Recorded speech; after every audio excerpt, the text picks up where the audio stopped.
आपल्या सगळ्यांनाच 10वीत उत्तम मार्क मिळाले. पण आता पुढे काय करायचं? माझं ठरलंय.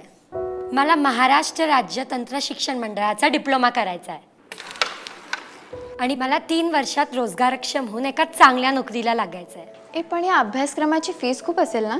मी ऐकलंय की पदविका अभ्यासक्रमाची फी कमी असते आणि त्याच सोबत गरजू आणि होतकरू विद्यार्थ्यांना शुल्क माफी तसेच विविध शिष्यवृत्ती योजना उपलब्ध आहेत. हो अगं, आणि पहिल्या वर्षात मराठी आणि इंग्रजी भाषेमध्ये शिकण्याचाही पर्याय उपलब्ध आहे. डिप्लोमा पूर्ण करून अभियंता झाल्यावर सरकारी किंवा खासगी कंपनीमध्ये सुद्धा अभियंता म्हणून चांगली नोकरी लागू शकते. पण जर मला उच्च शिक्षण घ्यायचं असेल तर कुठलीही सीईटी न देता डिग्रीच्या दुसऱ्या वर्षातच प्रवेश मिळू शकतो. चला तर मग सगळ्यांनीच पॉलिटेक्निकला प्रवेश घेऊया. उज्ज्वल भविष्यासाठी पॉलिटेक्निकला प्रवेश घ्या. अधिक माहितीसाठी या संकेतस्थळांना भेट द्या.